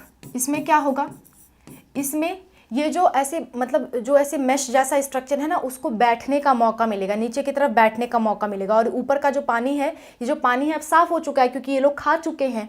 तो ये लोग क्या होंगे, नीचे की तरफ बैठ जाएंगे। सेडिमेंटेशन टैंक में ऐसा कुछ सिस्टम होता है जिससे ये लोग नीचे की तरफ बैठ जाते हैं, और जो हमारा पानी होता है, साफ़ पानी, वो ऊपर की तरफ आ जाता है। अब ये इतना भी साफ़ नहीं है कि इसे पी लेंगे, लेकिन हाँ इतना साफ़ हो गया कि इसे अगर छोड़ दिया जाए बाहर तो बहुत गंदगी नहीं मचेगी, बहुत बीमारियां नहीं फैलेंगी। तो अब इस पानी को बाहर रिलीज़ कर दिया जाता है, ठीक है। अच्छा, अब इनका क्या होगा, ये तो यहाँ पड़े हुए हैं, अब इनका क्या, इनकी पॉपुलेशन तो बढ़ा दी। तो बच्चों क्या है ना, इंसान लोग बड़े मतलबी हैं, काम निकल गया तो मरो जाके, काम निकल गया तो क्या होगा, इन्हें मार दिया जाएगा बेचारों को, इन्हें क्या कर दिया जाएगा, मार दिया जाएगा। ठीक है, इन्हें क्या कर दिया जाएगा, मार दिया जाएगा, मार दिया जाएगा। कैसे मारा जाएगा भाई, कैसे मारा जाएगा, बैक्टीरिया है, मार कैसे दोगे। अच्छा, सारे को नहीं मारेंगे, हम बड़े मतलबी हैं, सारे को मारेंगे तो फिर से जब ये काम करना होगा तो फिर से बनाना पड़ेगा, फ्लॉक्स बनवाना पड़ेगा। तो हम क्या करेंगे, इसमें से थोड़ा सा, इत्तू सा, जैसे दही में जोरन डालते हैं ना, दही वाला, आधा दही खा जाते हैं, थोड़ा सा बचा देते हैं अगला दही जमाने के लिए, वैसे ही इनमें से थोड़ा सा, इत्तू सा ले जाके फिर से वो इस जगह डाल देते हैं, ताकि ये लोग फिर से क्या कर सके, जब नया पानी आए, मतलब इस जगह नहीं दूसरे बीकर में डाल देंगे, ताकि फिर से नया सिरे से ये चीज़ किया जा सके, क्योंकि कंटिन्यूअसली गंदे पानी बनते जा रहे हैं, उसको बार बार साफ़ करना पड़ता है, बार बार साफ़ करना पड़ता है। तो ये जो यहाँ पे बने, इनमें से थोड़ा सा निकाल करके हम पहले डाल देते हैं। किस तरह से, जैसे दही में जोरन पड़ता है, इनोकुलम, जैसे दही में जोरन पड़ता है वैसे ही इन्हें डाल दिया जाता है यहाँ पे। ठीक है, अच्छा, तो बाकी लोग को मार दिया जाता है, तो कैसे मार दिया जाता है भाई, कैसे मार दिया जाता है बताती हूँ। इन्हें मारने के लिए इनकी क्या कमजोरी थी, इनको क्या चाहिए था, ऑक्सीजन चाहिए था बेचारों को, जिंदा रहने के लिए क्या चाहिए था, ऑक्सीजन। तो अब हम इन्हें ऐसे टैंक में डाल देंगे, ऐसे टैंक में डाल देंगे जहाँ पे ऑक्सीजन नहीं है, ऑक्सीजन क्या है, नहीं है। तो ये क्या हो जाएंगे बेचारे, मर जाएंगे, ये क्या होंगे, मर जाएंगे। ये मर जाएंगे तो इन्हें, मतलब इस टैंक को क्या कहा जाता है, जहाँ पे ऑक्सीजन नहीं है उस टैंक को हम नाम देते हैं। उस टैंक का नाम क्या है मैं आपको बता देती हूँ। इस टैंक का नाम होता है एनएरोबिक स्लज डाइजेस्टर, यानी जो स्लज बचा, स्लज क्या, जो नीचे बैठ जाता है उसे स्लज कहते हैं। याद करो, पहले वाले में प्राइमरी स्लज था, ये वाला यहाँ पे क्या है, ये वाला यहाँ पे काम कर रहा है सेकेंडरी स्लज का, सेकेंडरी स्लज। और ये जो बाहर रिलीज किया आपने वो क्या है, वो है सेकेंडरी इफ्लुएंट। अभी फिर से समझाऊंगे इस चीज को। सो सेकेंडरी इफ्लुएंट आपने बाहर छोड़ दिया, सेकेंडरी स्लज जो बना उसे डाइजेस्टर में डाल दिया। कैसे डाइजेस्टर में, एनारोबिक, क्योंकि इन्हें मारना था, इन्हें क्या चाहिए था, ऑक्सीजन, लेकिन हम इसे ऑक्सीजन के बिना मार डालते हैं, इसे बंद कर देते हैं और ये धीरे धीरे ये लोग मर जाते हैं, फिर इन्हें फेंक दिया जाता है। सो एनारोबिक स्लज डाइजेस्टर में हम क्या करते हैं, इन्हें मार देते हैं। तो अच्छा बताओ ये कैसा टैंक होगा, क्या ये एनारोबिक होगा कि एरोबिक होगा, यहाँ पे तो हम इसे ग्रो करा रहे थे, तो जाहिर सी बात है ये होगा एरोबिक टैंक, एरोबिक टैंक, ये एरोबिक टैंक होगा। यानी कि यहाँ पे ऑक्सीजन दिया जा रहा है, यहाँ पे ऑक्सीजन दिया जा रहा है, यहाँ पे कुछ नहीं दिया जा रहा, बस बैठा दिया जा रहा है, और यहाँ ऑक्सीजन बंद कर दिया जा रहा है, इन्हें बंद करके मार दिया जा रहा है, इन्हें मार दिया जा रहा है, और इनमें से कुछ लोग को वापस डाल दिया जा रहा है ताकि नए सिरे से फिर से काम करें। ठीक है, बात समझ में आ गई। ये पूरा क्या है, ये पूरा है सीवेज ट्रीटमेंट। एक बार ध्यान से इसे देख लो, एक बार ध्यान से इसे देख लो। देखो, सबसे पहला आपको दिख रहा होगा प्राइमरी ट्रीटमेंट। प्राइमरी ट्रीटमेंट में क्या हुआ, सिर्फ एक काम हुआ कि एक हमने टैंक लिया, उस नॉर्मल सा टैंक है, उसे कुछ नाम नहीं देंगे, प्राइमरी टैंक आप उसे कह दो। उसमें क्या हुआ, थोड़ी देर छोड़ दिया गया, तो जो नीचे की तरफ बैठ गया उसे कहा गया प्राइमरी स्लज, उसे बाहर फेंक देंगे, और प्राइमरी इफ्लुएंट जो ऊपर की तरफ बचा है उसे डाल देंगे हम एरोबिक टैंक में। एरोबिक टैंक में फ्लॉक डाल देंगे, फ्लॉक्स, फ्लॉक्स क्या है मैंने समझा दिया था, बैक्टीरिया और फंजाई का बना होता है। फ्लॉक्स डाल दिया, इनका बीओडी बहुत ज़्यादा, ये लोग रिप्रोडक्शन कर रहे हैं, फिर एक समय ऐसा आएगा ये खा पी के सारा चीज़ खत्म कर देंगे, जो गंदा चीज़ है सब कुछ खा पी के खत्म कर देंगे। खत्म करने के बाद बीओडी कम हो जाएगा, अब इनका कोई काम नहीं, तो अब इन्हें क्या किया जाएगा, इन्हें सेडिमेंटेशन टैंक में डाल के नीचे की तरफ बैठा दिया जाएगा, और ऊपर की तरफ, अब ये नीचे की तरफ बैठा सेकेंडरी ट्रीटमेंट में, तो इसे कहेंगे सेकेंडरी स्लज, ऊपर की तरफ सेकेंडरी इफ्लुएंट। अब इसे बाहर छोड़ दिया गया, नदियों में तालाबों में बाहर छोड़ दिया जाता है, और इनमें से कुछ लोगों को वापस डाल दिया जाता है ताकि वापस ये प्रोसेस चल सके, और कुछ लोगों को मार दिया जाता है। मारने के लिए हम इनका ऑक्सीजन बंद कर देंगे, एनएरोबिक स्लज डाइजेस्टर में डाल करके इन्हें मार देंगे। क्लियर है इतनी बातें? आई होप आपको ये पूरा समझ में आया होगा। ठीक है, आगे बढ़ते हैं, आगे बढ़ते हैं। बायोगैस प्रोडक्शन की मैंने बात आपको कर ही दी है, मेथेनोजन की बात मैंने कर ही दी आपसे। इसके बाद इसके बाद कुछ और चीज़ हम देखने वाले हैं। अब एक और तरह का बैक्टीरिया है जो कि हमारे लिए फ़ायदेमंद होता है, जिसका नाम है, एक और बैक्टीरिया का नाम हम पढ़ रहे हैं जो हमारे लिए फ़ायदेमंद होता है। मैं कहोगे मैम बैक्टीरिया ख़त्म ही नहीं हो रहे। हाँ, बैक्टीरिया बहुत फ़ायदेमंद होते हैं बहुत सारी चीज़ों में। उस बैक्टीरिया का नाम है बीटी। बीटी का फुल फॉर्म होता है bacillus thuringiensis। Bacillus thuringiensis। Bacillus मतलब रॉड शेप होगा, ठीक है। ये क्या करता है भाई, इसका दो काम है। देखो, एक तो ये बायोटेक्नोलॉजी में काम आएगा। बायोटेक्नोलॉजी जब मैं चैप्टर पढ़ाऊंगी तो वहाँ बताऊंगी बैसिलस thuringiensis, नाम याद रखना है इसका। ये काम करता है कि ये इंसेक्टिसाइड का काम करता है, मतलब कुछ इंसेक्ट्स को मारने का काम करता है। कैसे? जैसे मान लो हमने कोई खेती की, मान लेते हमने किसी चीज़ की खेती की और उसको इंसेक्ट्स खा जा रहे हैं, उसको कीड़े मकोड़े खा जा रहे हैं। मान लेते हैं आपने मक्के की खेती की, मक्के में क्या हुआ, कीड़े मकोड़े उसे खा जा रहे हैं। आपने टमाटर की खेती की, टमाटर को कीड़े मकोड़े खा जा रहे हैं। तो अगर उस पर बैसिलस thuringiensis का छिड़काव कर दो पूरे पौधे पे, तो जब उसे कीड़े खाने आएंगे ना, तो उनके पेट में जैसे ही गट में जाएगा, उनमें गले में जा करके ऐसा फंस जाएगा कि उसमें छेद हो जाएंगे उसके गले में और वो कीड़ा मर जाएगा। सो एक बार खाया प्रभु को प्यारा, ठीक है। सो एक बार खाने के बाद सीधे वो ऊपर चला जाएगा। सो ये काम किसका होता है, बैसिलस thuringiensis का। तो ये किस तरह से काम कर रहा है, ये काम कर रहा है एज अ इंसेक्टिसाइड। और क्योंकि ये बायोलॉजी से रिलेटेड चीज़ है, इसमें हम लोग कोई केमिकल इस्तेमाल नहीं कर रहे, तो इसे हम कह देते हैं bio insecticide.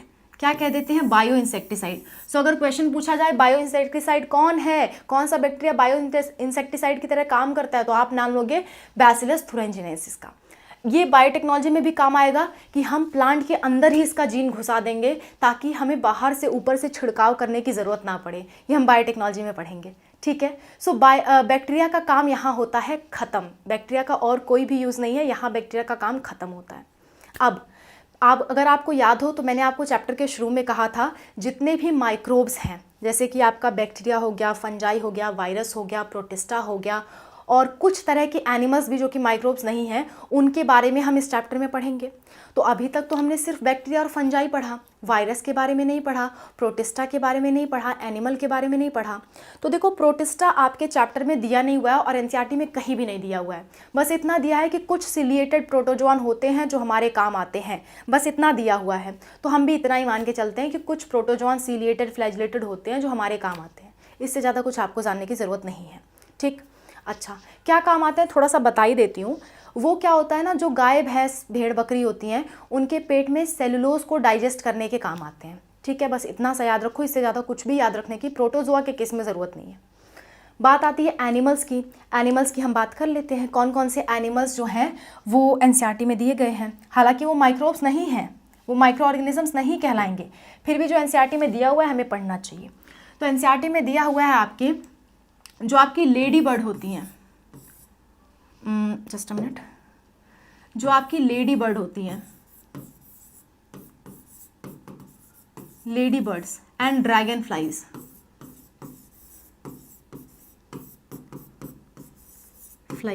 Lady bird and dragon flies. Lady bird देखा है कभी? मैं आपको बना के दिखा देती हूँ। ऐसी कुछ होती है, ट्यूं ट्यूं ट्यूं ट्यूं, ऐसे उस पर डिज़ाइन बने होते हैं। असल में वाइट कलर का बना होता है, ऐसे गोल गोल डिज़ाइन बने होते हैं इस पर। देखा है कभी? देखा होगा। इसका मुंह भी बना देते हैं। किस कलर से बनाऊँ? मुंह तो इसका ब्लैक कलर से होता है, लेकिन बैकग्राउंड ब्लैक है इसलिए मैं ब्लैक से नहीं बना सकती। सो ये हो गई आपकी लेडी बर्ड, ठीक है। ऐसे ऐसे फैल के उड़ती है, तो ये लेडी बर्ड कहलाती है। और ड्रैगन फ्लाई कुछ इस तरह की होती है, ऐसे होती है, ऐसे होती है, टी टी, फिर ऐसे पूंछ इसकी होती है और इसके पैर ऐसे ऐसे होते हैं, ऐसी होती है कुछ ड्रैगन फ्लाई। तो ड्रैगन फ्लाई और लेडी बर्ड ये क्या करती हैं? ये भी एज अ इंसेक्टिसाइड यूज होती हैं, यानी इंसेक्ट्स को मारने का काम करती हैं। कुछ इंसेक्ट्स को, कौन से इंसेक्ट्स को? एफिड्स को। एफिड्स को मारने का काम करती हैं, ठीक है। अच्छा, एफिड्स को कौन मारता है? एफिड्स को मारती है लेडी बर्ड। लेडी बर्ड किसको मारती है? एफिड्स को मारती है। और जो हमारी ड्रैगन फ्लाई होती है, हमारी जो बेचारी ड्रैगन फ्लाई होती है, ये किसको मारती है? ये मॉस्क्यूटो को मारती है। सो मॉस्किटो को मारना है तो ड्रैगन फ्लाई पाल लो, जिसके घर में बहुत मच्छर हो वो ड्रैगन फ्लाई पाल ले, फिर ड्रैगन फ्लाई से परेशान होना, ठीक है।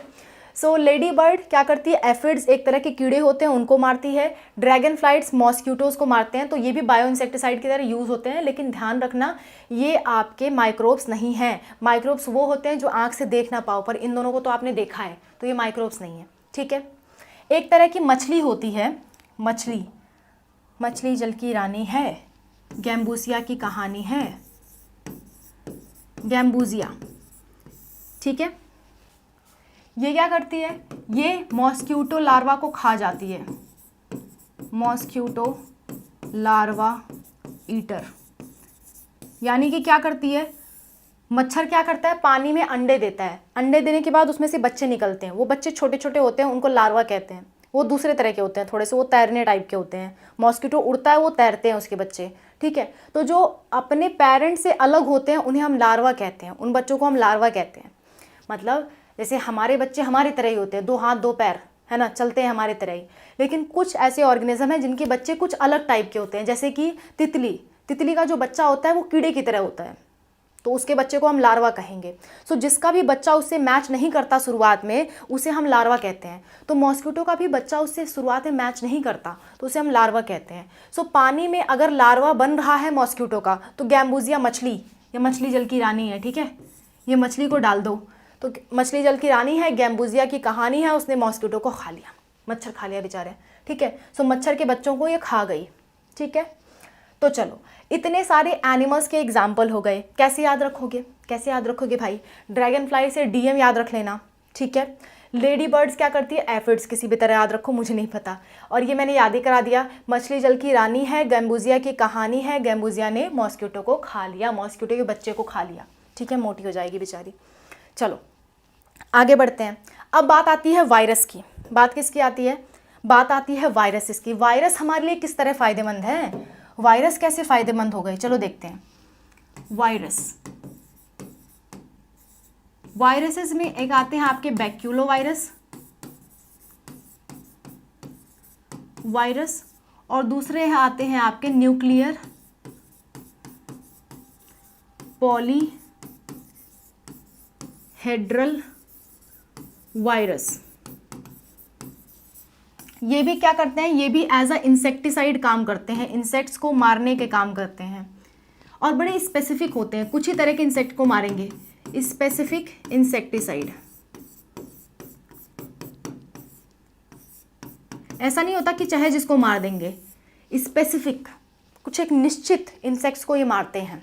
तो इनका भी अगर इन्हें खेतों में डाल दिया जाए, तो कुछ स्पेसिफिक तरह के इंसेक्ट अगर खेतों को नुकसान पहुंचा रहे हैं तो ये लोग उन्हें मार डालेंगे। अब आप कहोगे मैम, अगर हम खेतों में बैक्टीरिया डाल रहे हैं, वायरस डाल रहे हैं, फिर उन फसलों को हम खाएंगे तो हमें नुकसान नहीं करेगा?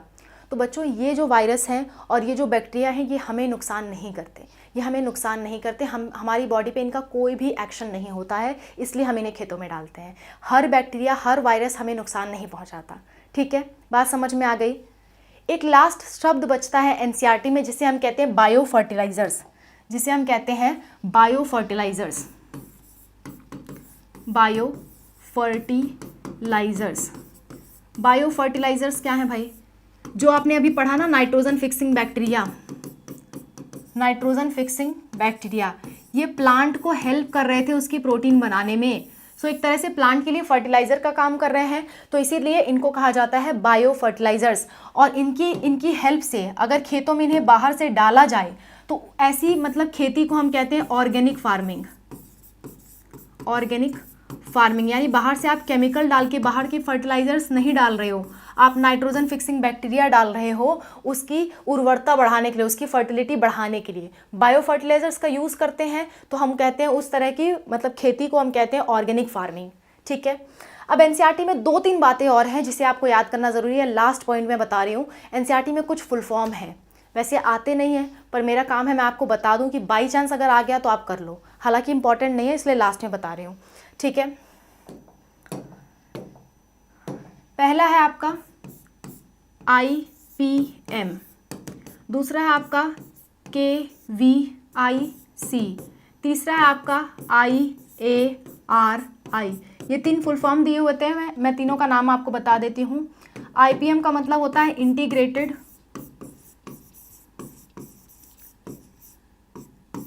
पेस्ट मैनेजमेंट, पेस्ट मैनेजमेंट, ठीक है। और KVIC का फुल फॉर्म होता है खादी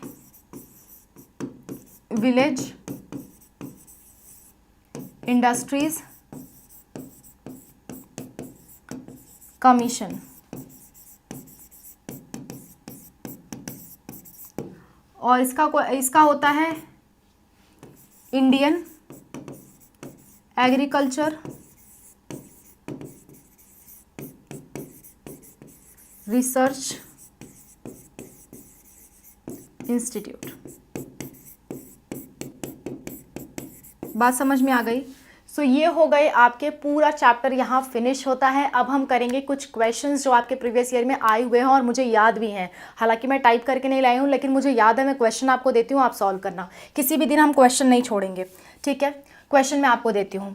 क्वेश्चन नंबर 1,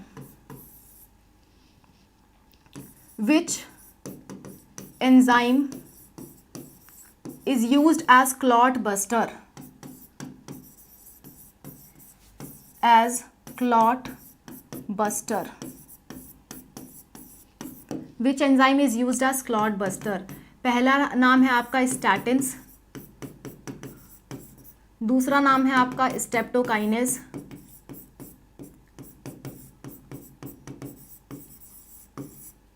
तीसरा नाम है आपका cyclosporin A,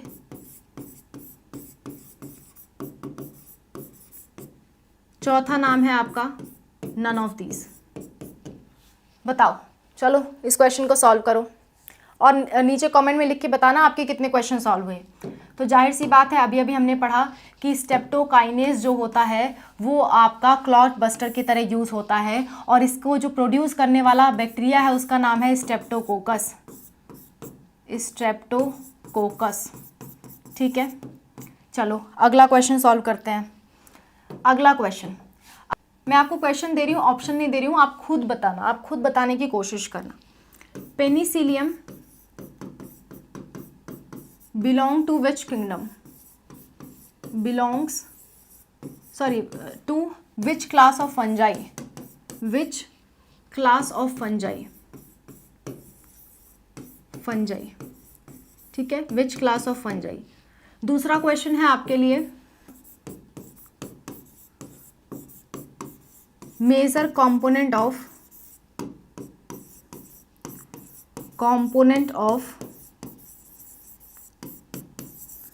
biogas. What is the major component of biogas, ठीक है। इसे आपको बताना है। 1 मिनट का पॉज लो और आप बताओ, बाकी मैं आंसर लिख दे रही हूँ। पॉज लेके आप कोशिश करना खुद से, मैं आंसर लिख रही हूँ। पेनिसिलियम नोटाटम जो है, पेनिसिलियम एक तरह की दवा है, मुझे पेनिसिलियम नोटाटम लिखना था पूरा। पेनिसिलिन दवा है, पेनिसिलियम नोटाटम इसका पूरा नाम है। तो ये बिलोंग करता है आपका एस्कोमाइसिट्स में, एस्कोमाइसिटीज, ठीक है। इन्हें हम क्या कहते हैं, इन्हें हम सैक फंजाई भी कहते हैं, सैक फंजाई। और इसके सिर पे क्या होता है, इसके सिर पे कोनिडिया होता है, कोनिडिया से ये रिप्रोडक्शन करता है, एसेक्सुअल मेथड कोनिडिया है। What is the major component of biogas? So that is your CH4. CH4 को हम कहते हैं मीथेन, ठीक है। सो आज के लिए बस इतना ही। आई होप आपको ये वीडियो पसंद आई होगी। एंड इस तरह से छोटे चैप्टर्स हम जल्दी कवर कर लेंगे तो थोड़ा आपका भी मोटिवेशन बढ़ेगा, मेरा भी मोटिवेशन बढ़ेगा। देखो आज मैंने एक और नया चैप्टर कंप्लीट करा दिया। इसी तरह से धीरे धीरे करके हर एक चैप्टर कंप्लीट करेंगे। आप मेरा मोटिवेशन बढ़ाइए, मैं आपका। So that's all. Thank you so much for watching. Bye. Take care. Wish you all the best for whatever you're going to do.